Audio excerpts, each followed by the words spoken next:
Okay, hello, universe.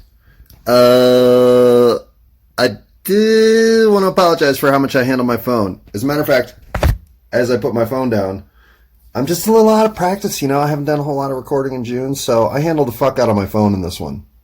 For that, well, all I can say is, oh boy, could I be better with the audio on this whole thing, right? I mean, jeez. And speaking of audio, while we're here, don't forget to speed me up. Listening to me at real time is you wasting time, because listening to me at double time is just as relatable as listening to me at real time. But what it does is it cuts this whole time in half, which is what you should be doing, because that gives you free time back. Things your life needs right now, more of, free time. Number one on the list. Pause. Well, there's no pause. Welcome to the rest of the recording, the one that I think's worth listening to, but usually I'm wrong. Hello, universe. How you been? Good to know. I thought steady would be your answer. I mean, of all the things you are, universe, steady is one of them. But I've been thinking lately about how caught up in steady I've become. Because, boy, have I had another life-affirming realization that when you get out in your community and you get to know the people around you, life becomes better. And having done that recently, having really realized some of those rewards already in just 1 or 2 months' time of investigating my community, well, I wonder what had me derailed enough that I wasn't doing this all along. And you know what it was? Of course you do, because you're listening to me on it. The fucking internet. Pause. Oh, balls. Okay, I get what you're saying. You're saying, fuck you, dude. Fucking internet. Don't use the F word with the internet. Unless you're going to say flavorful or fun or fantastic or fundamental, because the internet is what it is. It's our source of communication, connection, and information exchange. That's like telling me that fucking telephones ruined your life. They did? Really? Telephones? What, the payphone kind? Show me a payphone and I'll see you to the end of that one. Because payphones can't have ruined your life. They're gone. Telephones can't ruin your life. Nobody uses them anymore. But the internet.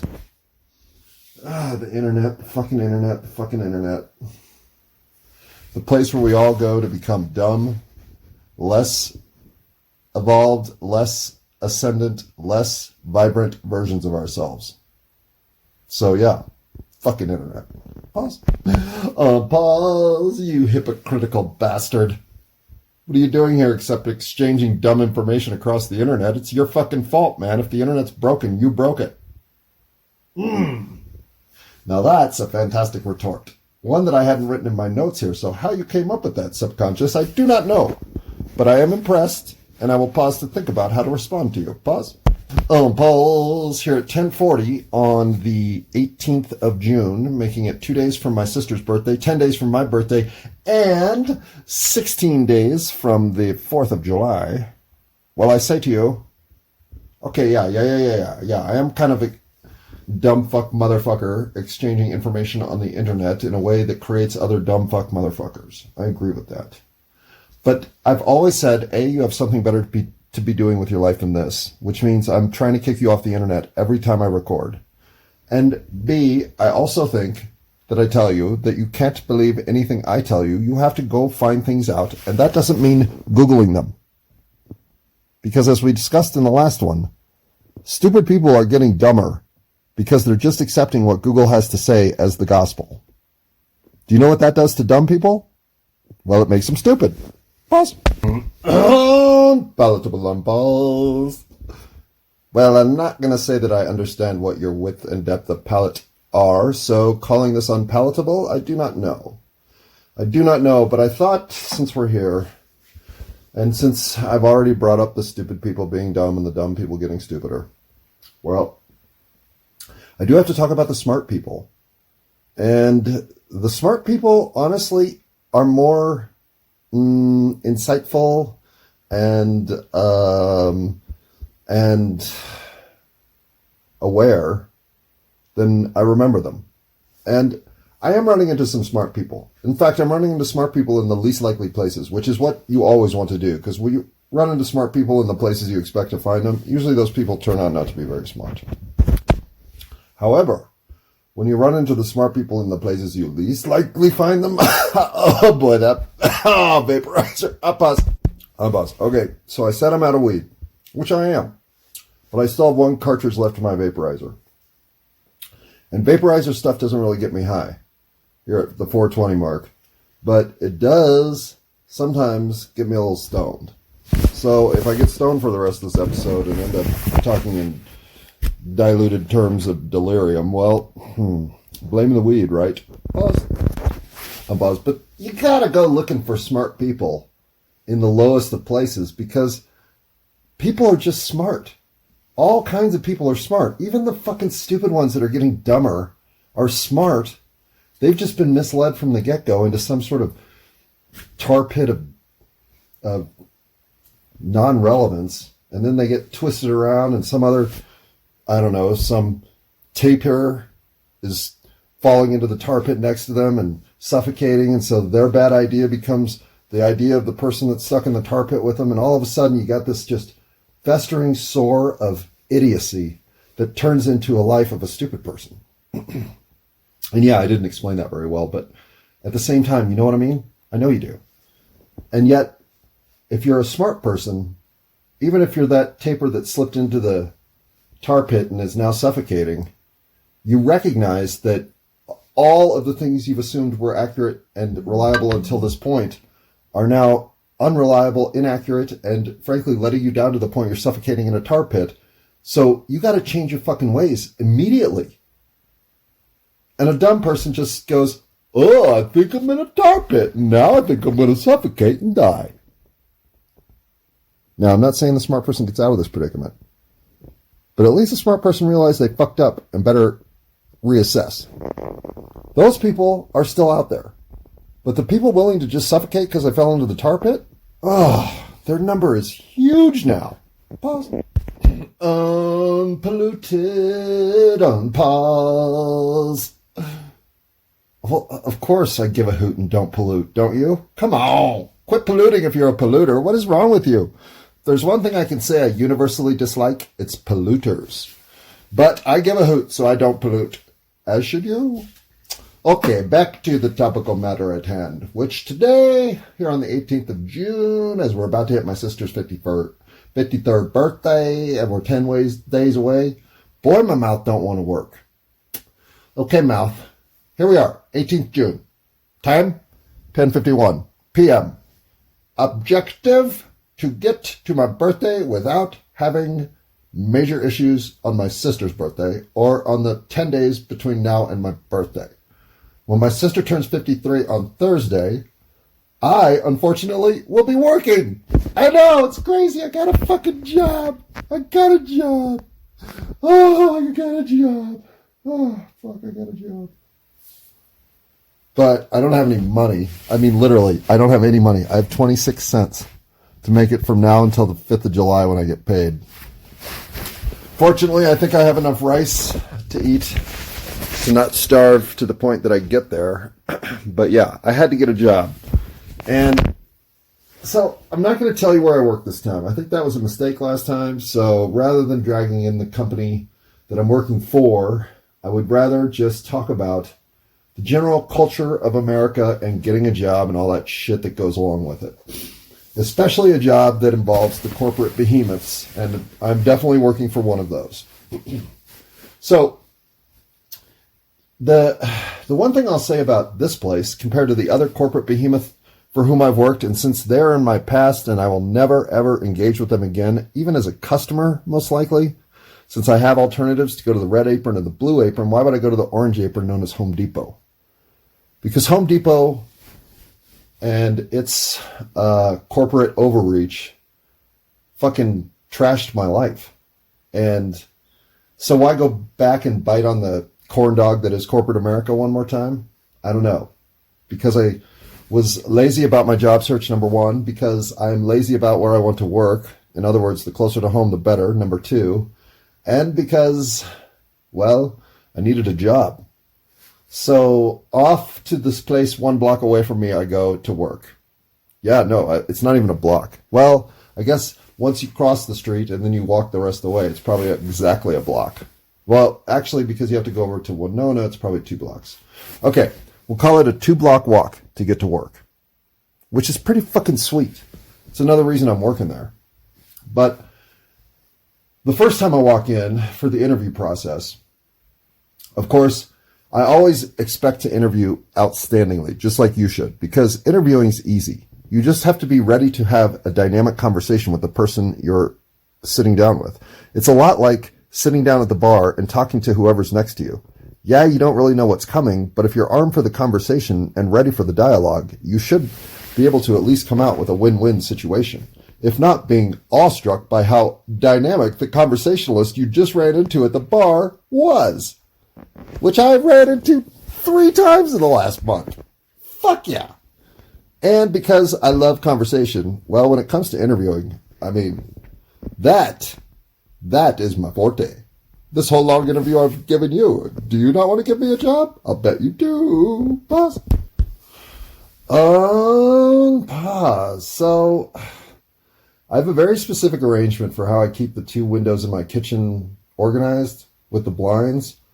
The one that faces to the east, I leave wide open because I like the early morning sunshine that comes through that window and kind of wakes up the house.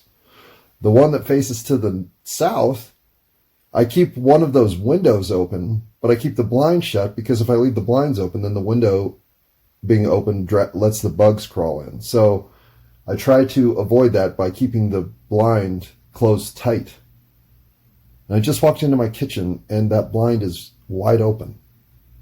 And I can't even reach the blind pull string because it's over a table and I have to awkwardly climb on a chair to get to it. And it's a dead still night. So the wind couldn't have done it. Not only couldn't it have done it, but it's uniform. Something pulled that string. Lily, if you're fucking around with me and ghosting the house right now, you could come clean and do something that's clear instead of pulling that string. But maybe that's your show of clear. Anyway, being haunted by the ghost of my ex-roommate, delusional schizophrenic Lily Mae Eaton, because she's certainly fucked with me a bit around the house. And I don't know about, well, do I want to get into all those? No, let's not get into that. Let's go back to talking about the dynamic conversationalist and the rarity with which you run into them. But again, if you're not looking for the dynamic conversationalist in the place you least expect to find them, which I suppose the place you do expect to find them is at the bar, so what am I talking about here? I better pause and get my shit together. Pause. Oh, pause for part 2, because I'm so glad I went back and listened and realized that I'd already talked about stupid people, that I was talking about the corporate job culture, and yeah, back on track, something I don't very do often for you, but I did this time, so you're welcome. I'm back on track. So you go into the corporate interview and you think, well, if I've gotten this far, I'm going to nail it, right? Well, yeah, I thought that when I went into the Ace Hardware interview, and you know what happened there? They called Home Depot, and Home Depot said, no, he's not rehirable. So they said, well, then we're not hiring him. So by no means have I won the war. I've just put myself on the battlefield in the position where I feel most confident, walking into the interview. And lo and behold, but what do I meet waiting to interview me as I walk in? A woman who is literally 3 months younger than me. I told you I didn't know where to meet women my age in the immediate vicinity that is my neighborhood and outreach. But it turns out they are interviewing people in corporate America. Of course they are, because people who are 54 should be working for corporate America in a position where you're fucking interviewing people. Not being the guy who hasn't had a job for 7 months going, fuck man, I got 26 cents, I better get a job. But since that's who this scene is about, well, I've set the scene. Now let's talk what happened. Pause. Pause. I mean, is there anything to say here? Of course, I fucking slayed it. I'm talking to a 55-year-old woman who happens to be single now after having 4 kids. I leave the interview with all this information because this is who I am. We didn't even talk about the job, but I literally was offered the job by her before the interview was over. And that is why I said I slayed it. Pause. And that's not the best interview that's ever happened for me. I don't know if I've ever told my story about the best interview I ever had. Because it's a little porno. I don't think I'll ever tell it. Maybe I will. Oh my god, I forgot I even had that interview. Holy shit, that was great. Pause. Pause. Okay, so I didn't sleep with this interviewer. But you could say that as things developed in the interview, it was clearer and clearer to me that not only could I handle working here, which is really what I'm going in the door to figure out. If there's enough of an alarm bell that says this place will fucking suck and turn you into a goddamn soul-sucking son of a bitch, then I could even say no with 26 cents in my life. But having a 90% propensity to have to say yes, this would have had to have major fire alarm bells ringing for me to say no. And getting along with the interviewer as well as I did, and knowing that the interviewer works in the place I'll be working, made me say, well, yeah, I want this job. To the point they said, great, we want to hire you, before the interview was over.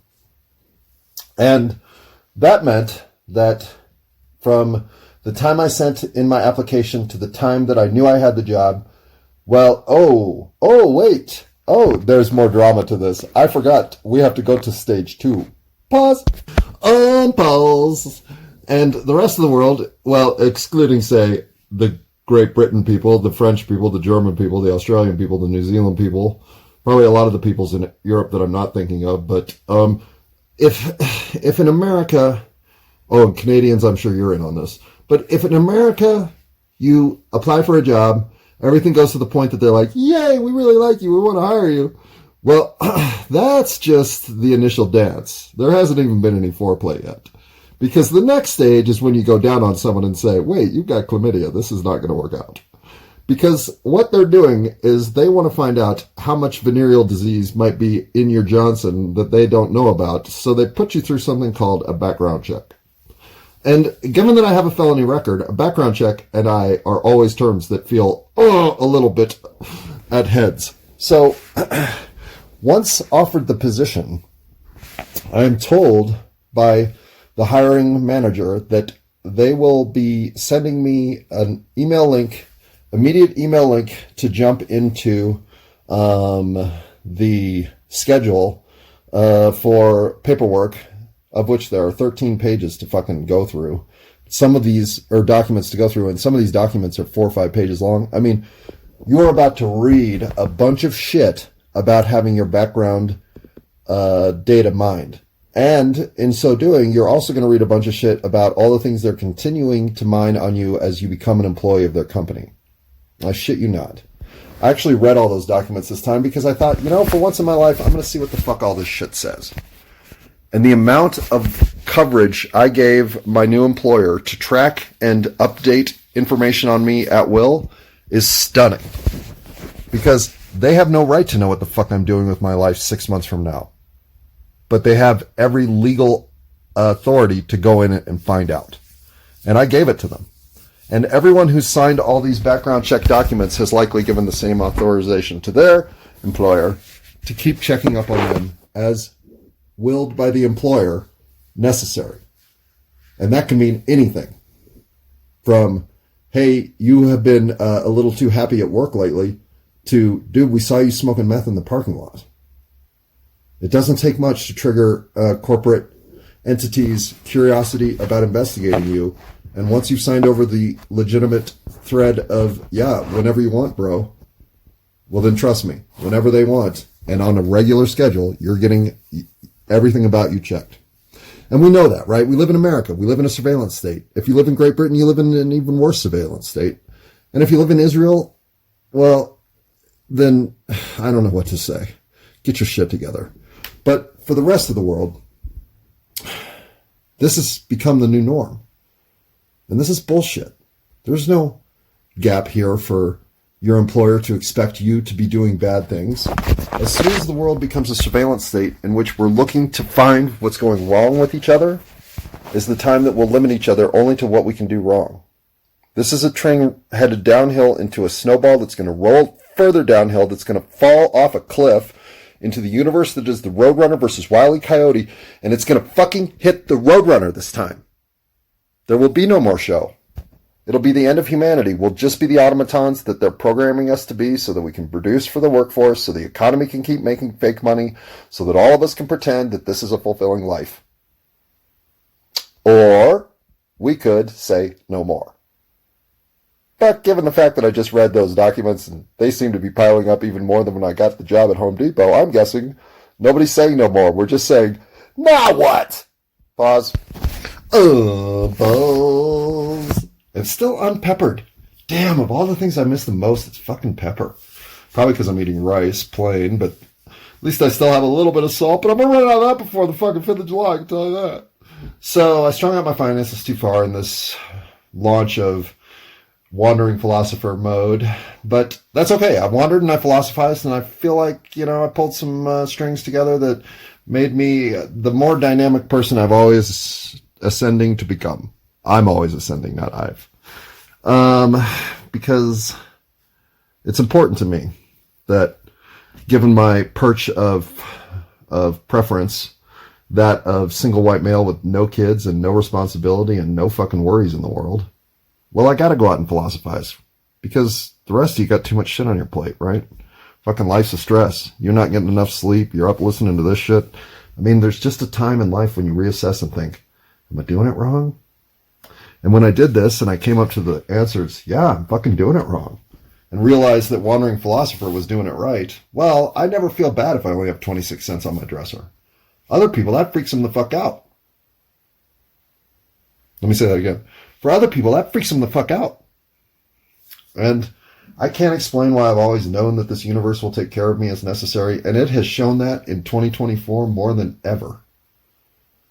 But for whatever reason, I know that it will do the same for you.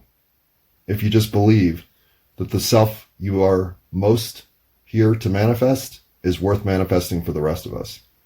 The universe will welcome you and care for you and ensure your destiny and path forward are both the appropriate challenge and the appropriate reward for everything that you're here to learn in this meat set while you're wearing it. It's just how this shit works. And it's phenomenal that it works that way. But until you believe in yourself and that you're worth it, well, you'll keep worrying if you only have 26 cents on your dresser instead of thinking, I'll bet this means I'm going to get a job soon. Pause. But as that background check's getting checked, well, first, you have to realize that there was no email link coming. And then I think, okay, well, you get busy, you do that shit the next day. That's exactly what would happen to me. So being the irresponsible fellow that I am, maybe this hiring manager is a little irresponsible, and those email links that I'm supposed to watch out for aren't going to show up till tomorrow. So then the next day you start checking your email furiously going, oh my God, where's that fucking, oh my God, oh my, because now you think, well, what the fuck happened between you're hired and I'll send you the email link for your background check to 24 hours of no contact. So I give it 25 hours before I call back and say, is blankety blank available? To which I get the response, today is blankety blank's day off. And I think, okay, so you not only forgot on Wednesday to get this done, now it's your day off. And then I talk myself back into the fact that this must all be working in my favor until I get a call at 11 o'clock on Friday morning from the hiring manager saying, in response to my message, please call me. I'm so sorry the email links haven't been forthcoming. Here's the problem.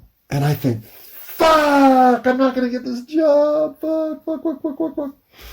But no, the problem is that she was so enthusiastic about getting me in for work that she was telling me there would be 40 hours of work for me, which there aren't. There are 29, which is exactly what I wanted.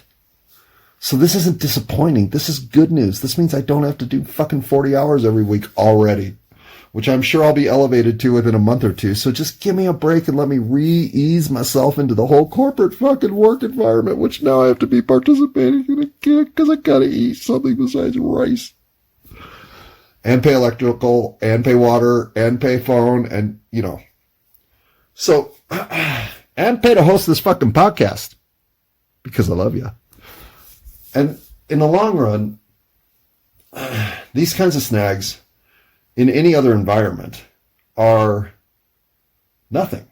They're just, they're the residue of getting hired in an environment in which information has to be aligned. No problem. But as corporate America has become more and more regimented in its way of weeding out those that it considers a threat, and believe me, I am a threat. I am. I get it. That sooner or later, this is no longer going to work for me. I don't have the option of remaining a corporate America stooge. It's not in my blood. It's not something I can participate in. I proved it at Home Depot, and I'll probably prove it again at this one, but I'm really going to do my best at this one to just kind of keep my shit together long enough that I can move on to something more meaningful with purpose that I intend to fall into. Don't have to fall into because I only have 26 cents on my desk. Right? Pause. Porcupine on pause. I ain't got no porcupine, do you? No, I didn't think so. Because what the fuck would you have a porcupine for? Honestly, of all the animals someone could tell you that they have, every reaction to somebody telling you I have a porcupine should be, what the fuck do you have a porcupine for? Okay, but having cleared up that issue, let's move on to this. Because you never know what's going to trigger a background check of you're not qualified to work here, from my shitty credit score to my felony background to my have only worked 2 jobs, of which I've been fired from one of in the last 6 years. I mean, at some point it's like, dude. And I thought this might be the time where I'm like, yeah, I know, fucking right. Dude, seriously. But no. I get the link on lunchtime Friday for the application to have my background checked, and by dinner time, I'm cleared. I'm like, fuck yeah! So that means they've got me coming in the next fucking Sunday, 48 hours later, to start working, which was 3 days ago. So now, having had my only day off of the week today, June 18th, Tuesday, I will go back and work every day from now until Sunday. And maybe Monday, Tuesday, Wednesday for all I know. But I'm definitely working the next 5 days in a row. Because, thank God, I only have 26 cents on my dresser, you know what I'm saying? Pause. Fungus on pause. Because, not that I didn't want them, but now you can see why I couldn't get in on that mushroom deal. Oh, Lainey, I'm so sad I couldn't get in on the mushroom deal. But next time the mushroom deal's around, I'm going to have my fucking $150 ready to go because, god damn, do I need to do some mushrooms right now. Okay. But, okay, aside from mushrooms, which obviously, yes, I need to do mushrooms, but what the corporate American structure has done for me one more time is given me enough leeway to say, okay, I will let you show me all your videos about sexual harassment, and show me all your videos about how to take care of somebody if they collapse in the workplace, and show me all your videos about how to interact with your power management system that allows me to see everything about myself and company history. And, oh, have I updated my profile? Fuck no, I'm not giving you my picture, you bastards. But the workplace on Sunday and Monday was fun. And I really do like this. Well, not like. I'm saying, as a coworker, I need somebody my age. At this point, I just do. Because there's too much, if I'm surrounded by young people, that I will make fun of them for, that I can make fun of them behind their back with somebody my age a lot easier and a lot less friction. Rather than straight to their face where they get all uppity and like, dude, you can't say shit like that. This is 21st century America. To which I say, why can't one of you be 50 fucking 5? But I have that. So that's core, crucial, linchpin activity at a job for me, number 1. Number 2 is that it be a place where I feel like there's enough employee cross banter of interest that I can maintain conversational quipping. And I've got at least 3 people in on that right now. So, yay. And then 3, I have to kind of like the work. And to be honest, I really kind of like the work. So far, I fucking really kind of like the work. So, yay. I think this will work out till at least Christmas. Or maybe they'll fire me on Halloween. Who knows? But that's where I'm at. Pause. Pause. And if you are thinking, dude, of all the things we didn't expect to make you buoyant, getting a job in corporate America is fucking on the list. I would say, oh, you guys know me better than I thought. That is so true, and I agree. But that's not why I'm buoyant. I'm buoyant Because, again, getting out and getting social and having people make me breakfast. Oh, do I like getting breakfast made for me.